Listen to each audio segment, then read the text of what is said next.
Welcome back, everybody, to Constructive Uncoupling, the podcast devoted to amicable divorces. I'm Judy Weigel, your host and amicable divorce expert. Why? Because that's all I do, amicable divorces. I wanted to spend a little bit of time with you today showing you how to stay calm. Staying calm is the hardest thing ever in a divorce because divorce is all about fear. Divorce is all about life change. Divorce is all about the unknown. Of course, unless you've been divorced before, then you know the drill. But for those of you who haven't been divorced, this is your first experience, you're going to be fraught with fear. And when you're in fear mode, you're not going to be very calm. You're going to say and do things you wish you hadn't. And you're really not going to know how to manage yourself, how to stay focused, make good decisions, and get through this process in the best way possible with the least amount of damage. So I wanted to share with you maybe some techniques in staying calm. And I also wanted to let you know that time is one of the biggest factors in the emotional evolution of your divorce. Time means everything, and time is different for both people. Both spouses don't move through the divorce grieving process, the divorce resilient process, because we kind of do bounce back every now and then, and the divorce decision-making process. People just are on a different trajectory in terms of time. So I just wanted to let you know how this works with the general population so that you don't feel alone and so that you know that what you're going through is perfectly normal.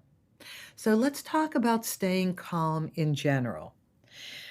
One of the hardest things to do is to really grab hold of your emotions when you're in a situation like divorce. I mean, this is just in general in your life. When anything disruptive happens, when anything happens to change your reality, you're not calm. Most people are not calm. We get very emotional, we get very hyper, and we start acting out. Physically, we become ill. It changes so much about us. But you really can stay calm in the midst of divorce. You can deal with fear, and you can deal with that fight mode that you feel coming up. Because when we're fearful, the first way we think we can control the fear is by fighting, is by acting out. And that is so the opposite. Because when we act out, especially if we do it on our spouse and our children, we're not going to, calm is not any part of what we're going to get back. We're just going to stir the pot. We're just going to make everybody else excited. Fear and fight are the two aspects of emotional turmoil that you can absolutely get control of. I want you to know that when this happens, though, our brains shut down and our emotions take over. And I want to reverse this. I want to have our emotions calm down and our brains take over. But when we're in fear, our emotions are out of control and they can't be good guides for decision making. So that's why I want to reverse all of this. I want you to learn how to stop, take a breath, start thinking, and stop reacting emotionally. You absolutely don't have to. What do we get out of this cycle of fear, fight, flight? We get nothing. We get nothing but more of the same. Fear, flight, fright. We get more of the same. So let me just tell you, I get phone calls all the time from people who are either using me or in the process of using me. They call for the first time. And they describe the arguments that they get in, the way the dialogue happens with their soon-to-be ex-spouses. And so I'm going to tell you about a client I have, 2 different phone calls, the exact same experience, and what I told her. So I have a client who's really very sweet, has a lot on her plate. She works, her husband works, and they have a whole lot of kids. Not only do they have their own children, but she's fostering children. So you know this woman has a really good heart and she has a lot on her plate. I'm not there. I've never met her husband. Her husband's using an attorney. But apparently it's a very volatile relationship. They're living in the same house and they get in fights. So I got a call one day where she just really came home from a drive with her husband and her children. And it was a horrible fight, evidently. The kids are in the car and now they're watching this go on and they know their parents are getting divorced. So think how horrible this must be for the kids, but think how overwhelmed this woman must be with everything she has to deal with. So I explained to her, silence is her best friend. Regardless of who started the fight. At some point, you're in the middle of the fight. Maybe she started the fight. I don't know. And when people call me and want to share these situations with me, I don't know who started the fight, especially if I haven't met the other spouse. So let's just say you're in the middle of the fight, regardless of who started it. Here's how you control. Stop talking. Be silent. If one person is arguing and the other person is silent, there's no argument. It's just one person acting out. And if there are children around, and heaven forbid, that's such a drag, but if there are children around, the children will see you being silent, you not engaging, and they'll see the other parent acting out. At least this is half of a decent role model you can provide your children. But the acting out can only go so far. It has to peter out if you don't engage. So in a conversation, don't engage. At some point, just say, I would rather not talk right now. I would rather wait till we're both calm. And so I'm going to disconnect from this conversation. And then disconnect. Don't let anything that the other person says spur you on to react. Stop talking and start breathing. That will really calm you down. Let's say you're getting angry texts and emails. Don't respond. You don't have to respond to anger. It's not required. And it's so easy. You're at work or you're driving in the car. This is the worst part. Or you're sitting and waiting for one of the kids or in a store waiting to be waited on, and you check your phone and you're getting angry texts and emails. Don't return them. You don't have to. Or you can simply return one and say, I'm getting your texts and emails. I do not wish to have an angry conversation. If you would like to speak with me in person, that would be great, but without anger. If you would like to text me without anger, I would be happy to respond. That's how you have to do it. Now look how calm that was. Nothing more can happen, or you're going to eventually have to block the text and emails. But that's really the most extreme situation. If you just say, I do not want to respond in anger to anger, I will talk to you when you're calm, or I will respond to you when you're calm. But you have to take control. And as you take control, you start calming down. And then lastly, don't speak aggressively around the children. That you really, really, really have to practice that. These poor children didn't ask to be born, didn't ask for the divorce. You have to remember that they are in as bad a situation as you are. They're in fear mode, they're insecure, they don't know what's going to happen, and they're not in control. For your children's sake, you have to stay calm. And there's an author that I would love for you to read. He's on Amazon. He has 24 books. His name is Bill Eddy, E-D-D-Y. You can see all of his books on my website, divorceresourceinc.com, divorceresourceinc.com. Bill Eddy is the international guru on handling high conflict situations in legal disputes, and of course, a divorce is a legal dispute. Bill Eddy will be so inspirational. His approach is amazing. He has this method called the Biff Method, Biff. I love the Biff Method. It works in any high conflict situation. Biff stands for be brief, informative, friendly, and firm. So when you're engaging in dialogue or if you're engaging in written communication, your response should be brief.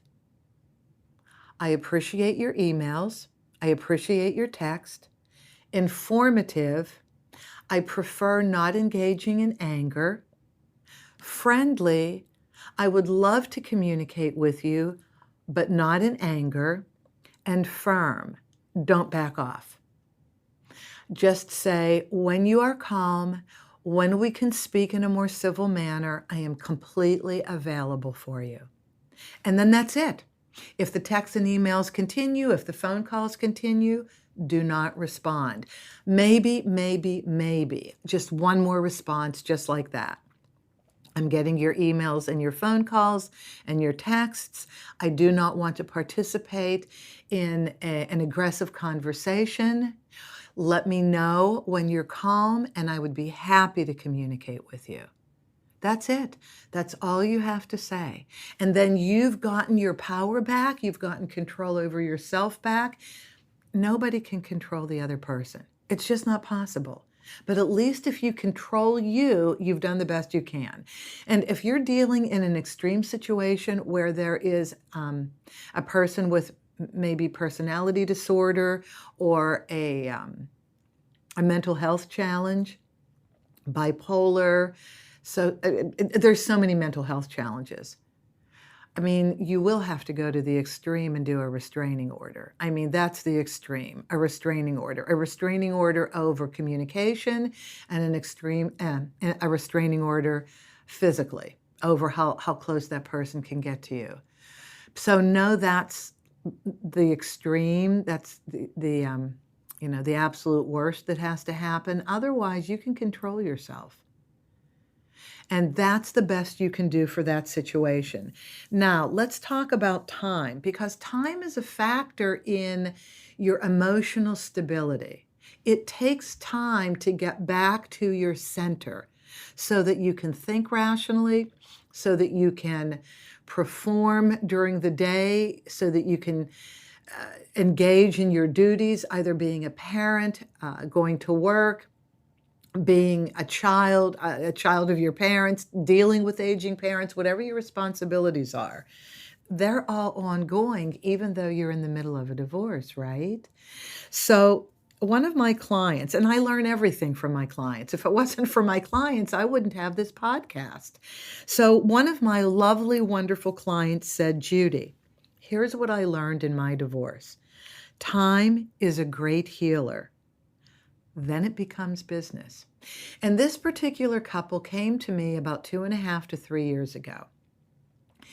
And in that first meeting, when we were filling out the petition set and I was going through the disclosures with both of them, they even asked me, what's the pacing and timing of this?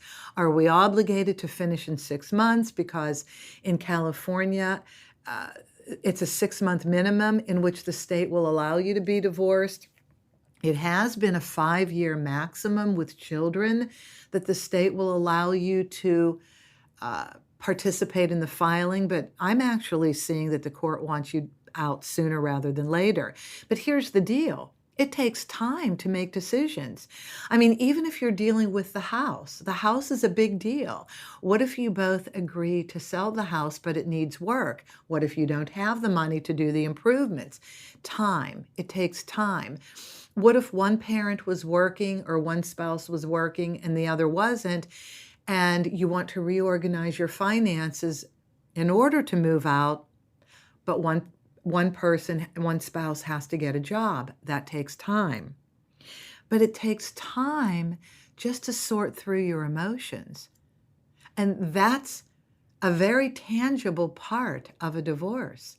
You really have to sort through your emotions, so you can make good decisions about child support, spousal support, the co-parenting schedule, the division of assets and debts.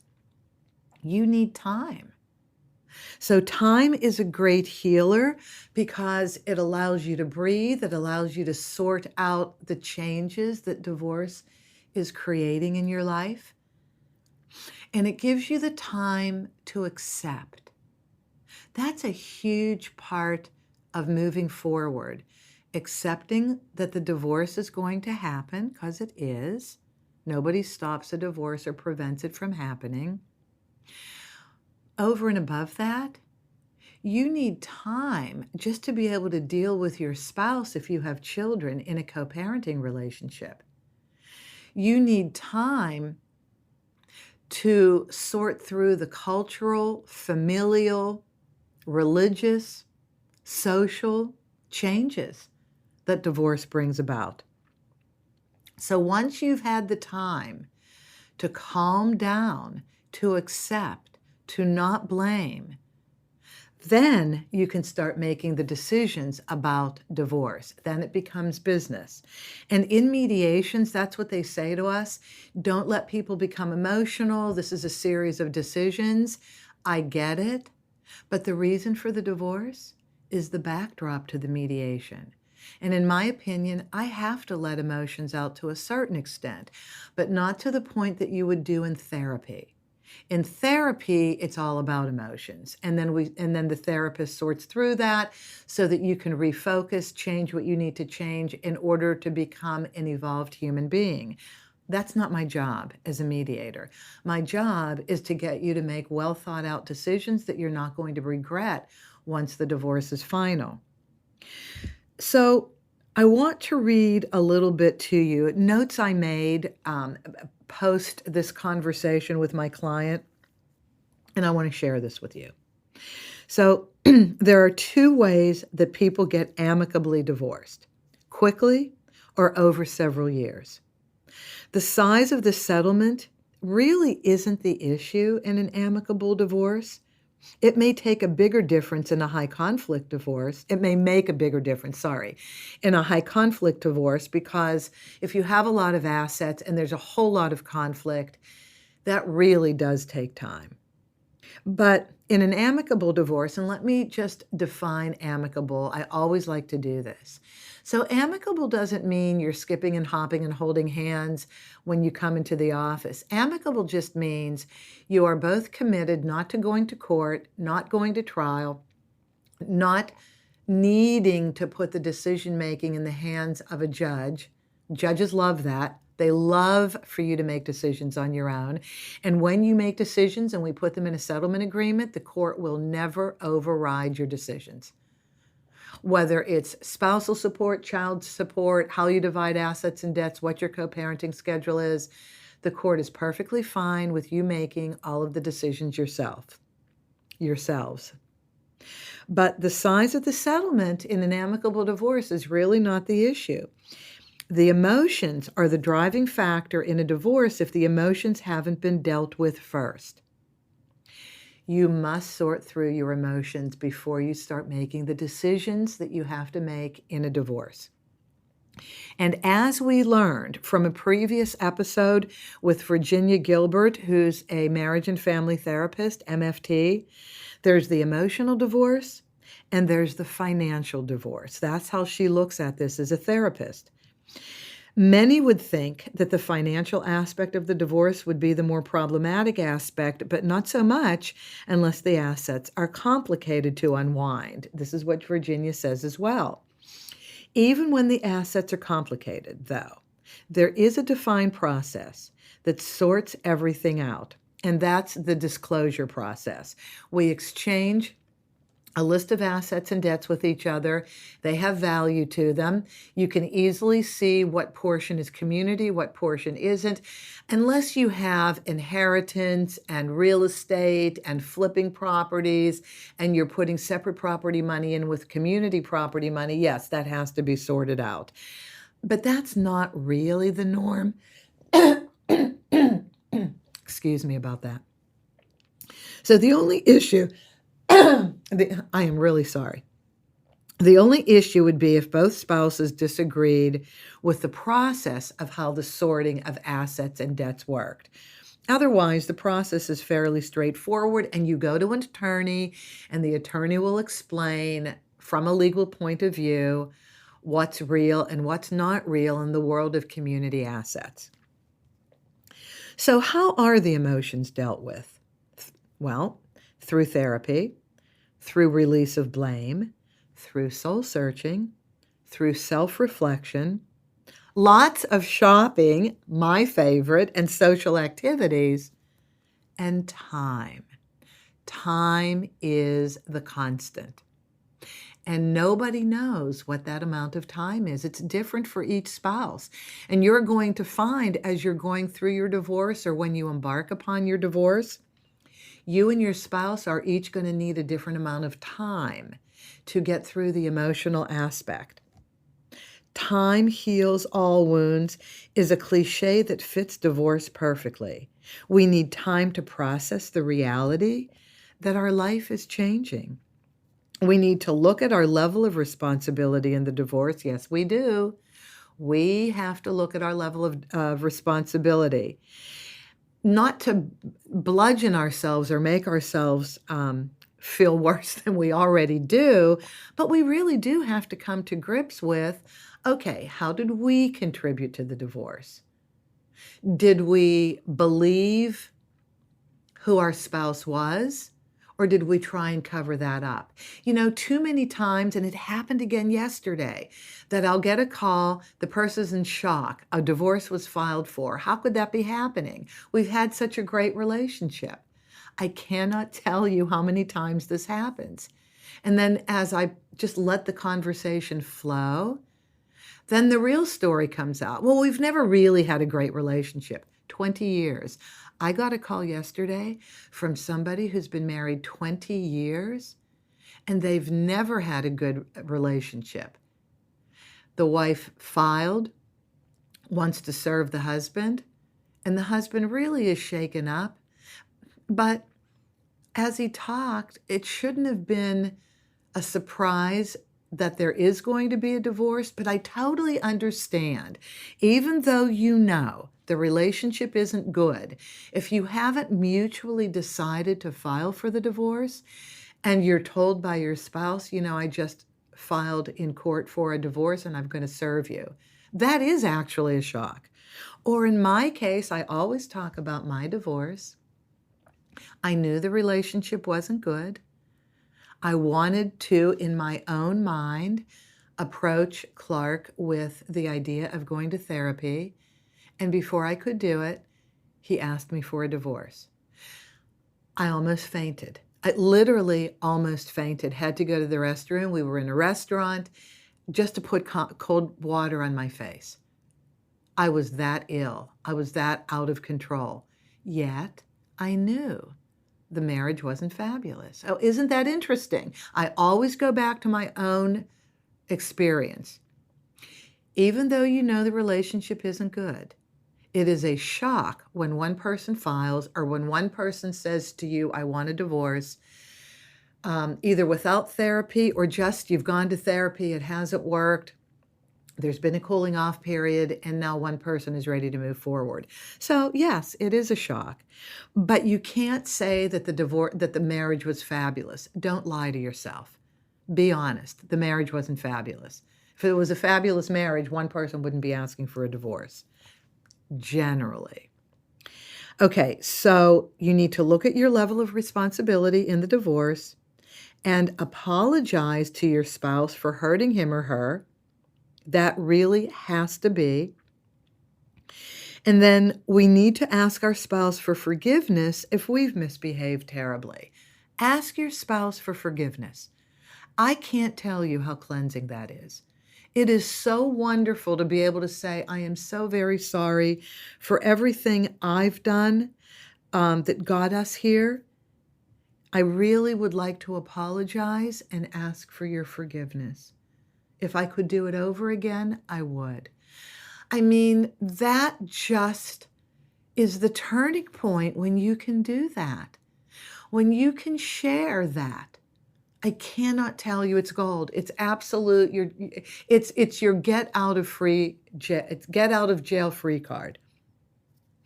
Quite often, even when both spouses acknowledge that the marriage isn't working and divorce is imminent, both spouses typically aren't ready to file at the same time.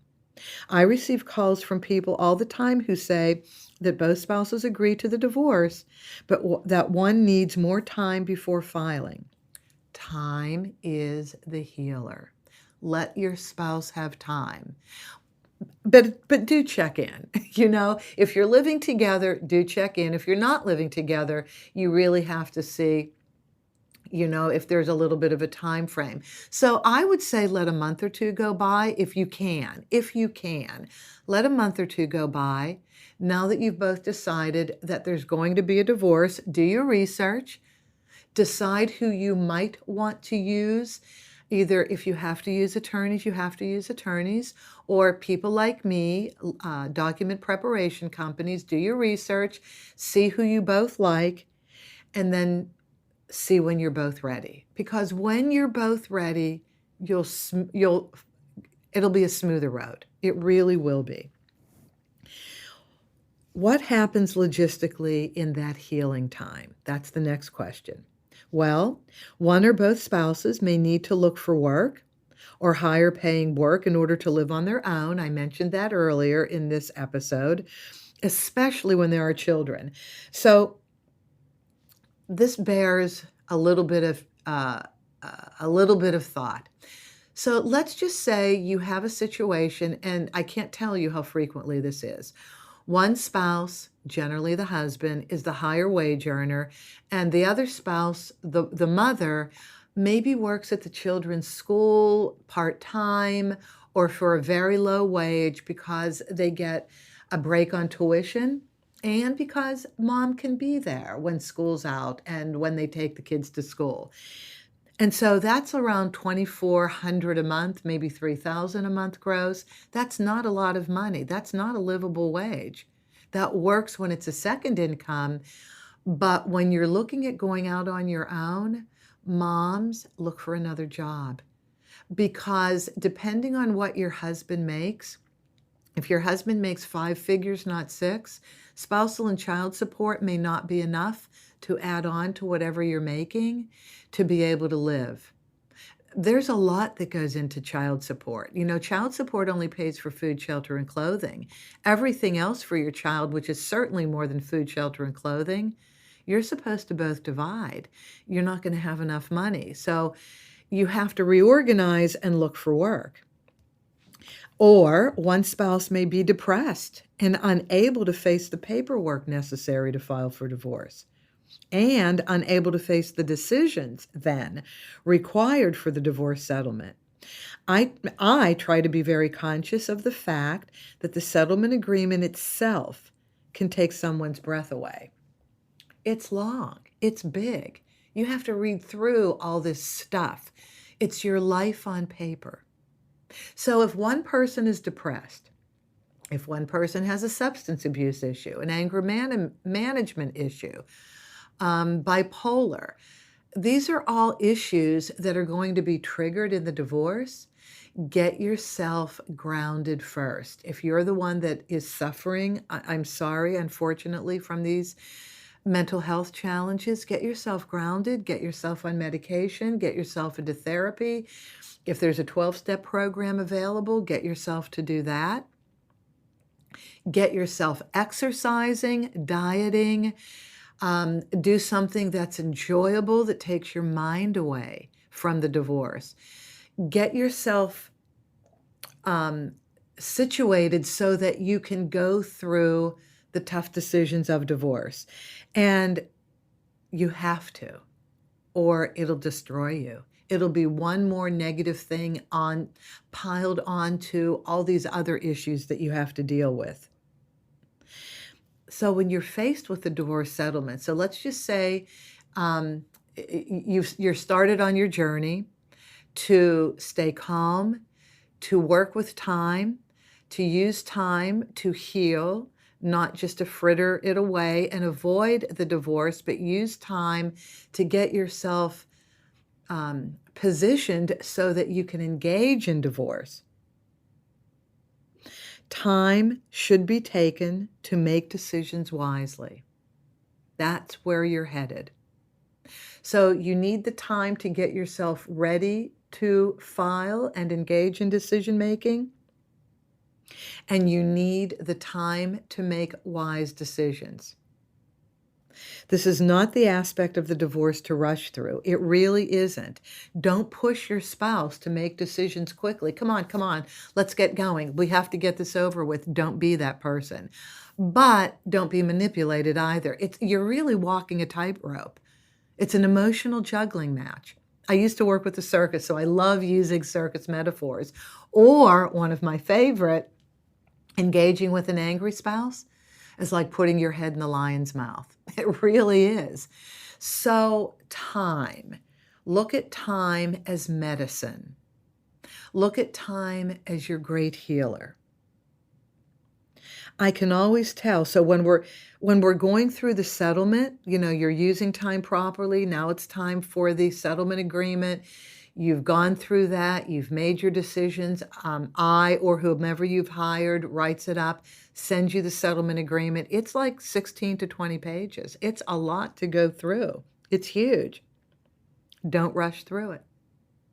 But acknowledge it. I mean, you have to deal with it. So say something like, I got it.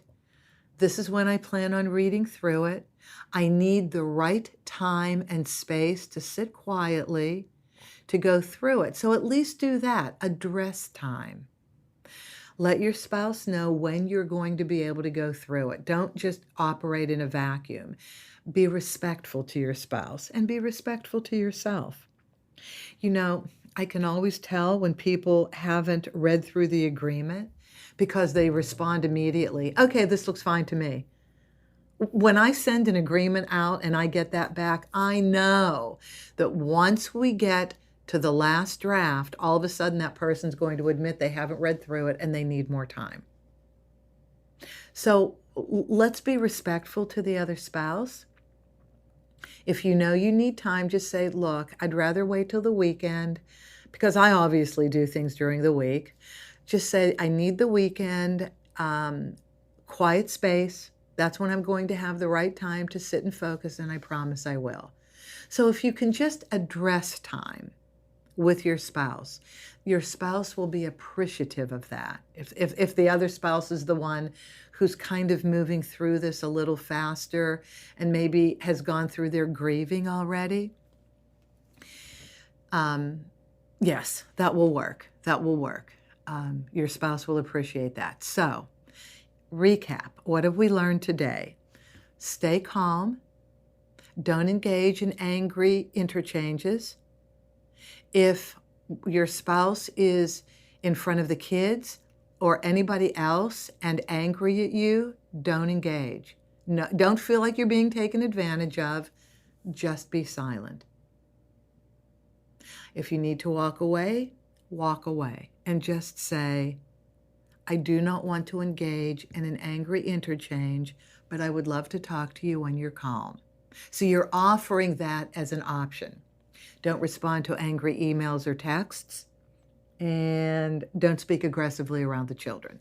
So that's on the staying calm side. And then to continue to be calm, know that time is a factor, and how we use time to start the divorce, to work through the divorce, and to be able to make correct decisions so that we don't have buyer's remorse or mediation remorse after the divorce is final. You need to understand how important time is. Time is a healer.